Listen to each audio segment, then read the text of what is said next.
Halo Halo teman-teman teman-teman semua. semua. Balik lagi nih sama kita di podcast Candu Investasi di segmen. Ngerti, ngobrolin seputar investasi.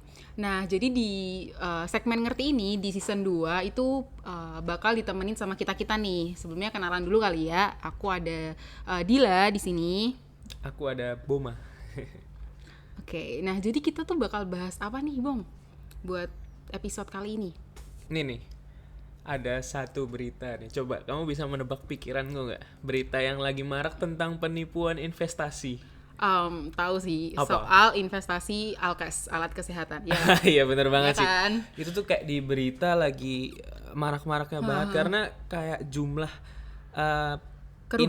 investasi ya itu kerugian investasi yang ya korban-korban yang sudah ditipu tuh kayak banyak banget loh. Sampai kabarnya sampai berapa? 1,2 sampai 1,3 triliun itu Gila. kerugiannya, dan orang yang kena tipu tuh sekitar 3 ribuan apa ya kalau nggak salah. Gila bro, itu Banyak banget duit kan? segitu bisa buat kita makan geprek berapa porsi Bener. bro. Banyak. Gila bro. Nah, itu. Kamu pertama tahu berita itu dari mana tuh? Jadi aku tahu berita itu tuh dari Twitter. Jadi ada orang nih, netizen, yang dia tuh cerita gitu loh tentang pengalamannya dia karena investasi alkes ini, investasi bodong ini gitu. Dia tuh ketipu sekitar puluhan juta kalau nggak salah. Dan banyak banget orang-orang yang ketipu nyampe miliar-miliar gitu. Gila. Itu kalau menurutmu sebenarnya investasi bodong dengan mungkin ke alkes itu ya, alat kesehatan itu sebenarnya gimana sih? Oke, kalau menurutku nih, sepengetahuanku tuh sistemnya jadi kayak investasi yang ngasih dananya tuh buat ke pemerintah gitu loh. Jadi dengan iming-iming kayak keuntungannya tinggi, terus juga udah ada tempo waktunya sekian gitu. Jadi buat bantuin COVID yang sekarang nih loh, yang marak, jadi alat kesehatan ini buat bantu pemerintah kayak gitu. Jadi ngasih apa ya istilahnya, suntikan modal lah ke pemerintah kayak gitu sih setahu aku. Kalau menurutmu gimana? Aku juga dengarnya tuh kayak dia tuh yang penipunya ini yang nawarin kayak investasi dengan return yang lumayan. Sebenarnya nggak lumayan banget. Nanti bakal aku jabarin sih sebenarnya. Jadi kayak dia tuh ya nawarin orang nih buat ngasih dia modal, terus nanti kayak modal itu diputar ke dalam sebenarnya suatu proyek. Kata si penipunya proyek sih, tapi kalau menurutku itu proyek tuh cuman kayak eh, proyek apa ya? Nggak ada proyek nggak sih Nggak ada sebenarnya proyek ya kayak kan? cuman ya iming-iming lah, kayak biar percaya gitu lah. Sebagai kredibilitas Aha, lah betul gitu kan. betul kayak bikin percaya si calon korbannya aja nih buat narok dana di investasi bodong itu. Jadi ya udah dia nanti kayak disuruh masukin dana si calon korbannya, terus nanti dana itu nanti diputar di suatu proyek, kata si penipu ini suatu proyek, terus nanti proyek ini kan bakal ngasilin keuntungan. Nah nanti keuntungan ini bakal dibagiin ke investor-investor yang ada itu. Berarti sistemnya tuh kayak ini ya, arisan online gitu nggak sih, Bang? Iya, aku juga dengarnya gitu. Jadi dia tuh suruh Open slot. open slot per slotnya itu harganya kalau nggak salah 200.000. Nah 200.000. Nah ini di sini biasanya kan investasi bodong itu kan keuntungannya besar kan. Kalau di sini tuh kalau kita lihat lagi ke korban-korban yang ada, dia tuh mereka tuh cerita kalau satu slotnya 200.000 dan keuntungannya tuh sebenarnya nggak terlalu besar loh. Jadi menurut korban tuh itu cukup make sense lah untuk mereka mendapatkan keuntungan yang tidak terlalu besar, karena kan kalau biasa investasi bodong kan gede-gede kan Gede-gede, keuntungannya. Nah ini tuh mungkin si penipunya pinter juga nih caranya nih. Oke. Jadi dia ngasih return yang mungkin dipikir tuh masih rasional ya buat didapatkan. Jadi per slotnya 200.000 dengan keuntungan 15% per berapa minggu, 2 sampai 4 minggu kalau nggak salah, aku agak lupa sih Berarti kalau nggak itu. nyampe bertahun-tahun gitu ya? Nggak sampai bertahun-tahun. Dan itu ya lumayan banyak itu yang ketipu kan. Ya kasihan juga sih sebenarnya. Berarti itu mungkin salah satu alasannya ya kenapa investor mau gabung ke investasi itu gitu nggak sih? Sih menurutku gara-gara itu returnnya Returnnya masih tinggi, returnnya rasional iya, gitu. masih make sense buat didapatkan. Terus juga kan penipunya itu juga sebenarnya pinter sih, bisa memanfaatkan momentum COVID-19 ini, karena dia tuh buat investasi bodong ini di awal-awal COVID ada kalau nggak salah itu. Apa di tahun 2020 ya kalau nggak salah. Aku agak-agak lupa. Jadi di pertengahan tahun lah. Di pertengahan tahun itu dia buatlah investasi bodong ini dengan apa namanya, Iming-iming. iming-iming itu pakai suntikan dana alat kesehatan. Jadi kan kayak orang-orang mungkin bisa, wah ini ada COVID, mungkin dengan investasi ini sekaligus aku bisa dapat return, sekaligus aku juga bisa bantu orang-orang yang membutuhkan bantuan alat kesehatan gitu kan. Jadi ya gara-gara itu mungkin orang-orang tertarik nih, sekalian dapat untung sekalian beramal juga lah istilahnya. Gitu. Berarti sistem investasi Alkas ini tuh masuk kayak ini nggak sih, kayak skema Ponzi gitu loh, permainan Kalau uang. Iya nggak sih? Ponzi money game gitu. Iya, money game. Kalau money game aku agak tahu sih. Kalau Ponzi itu sebenarnya apa sih, Mbak?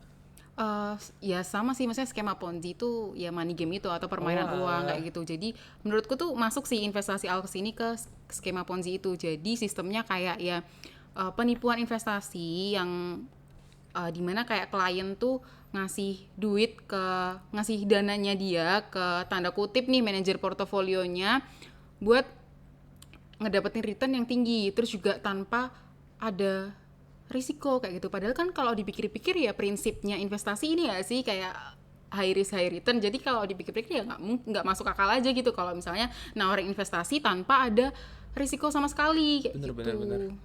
Itu Bener sih. juga. Terus jadi lebih ke perputaran uangnya gitu loh, kayak kayak yang arisan online gitu juga kan, kayak uangnya itu tuh ditutup sama calon anggota baru. Iya kan sih?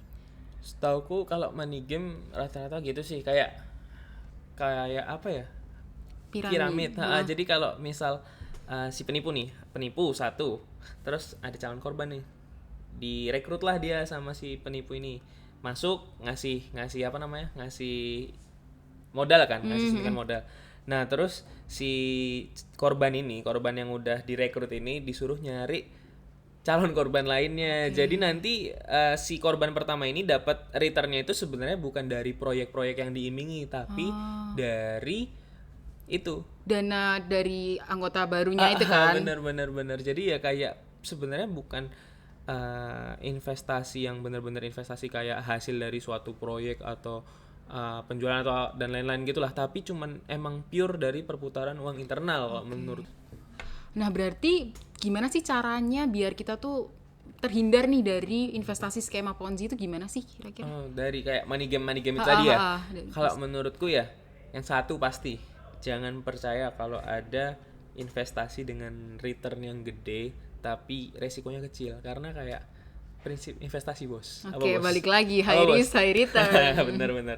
Jadi ya udah, kalau kalian pengen investasi dengan return yang tinggi, kalian juga harus berani untuk menghadapi resiko yang gede juga. Oke, berarti selain itu juga ini nggak sih proses bisnisnya dia tuh kayak nggak jelas gitu loh, karena si manajer portofolio yang penipu itu tadi tuh kayak nggak menjelaskan secara gamblang gimana sih sistemnya si investasi bodong ini kayak gitu. Jadi mereka tuh menutup-nutupi gitu loh istilahnya, kayak ya udah yang penting ada return segini, terus sistemnya secara umum seperti ini kayak gitu, nggak dijelasin secara detail kayak gitu.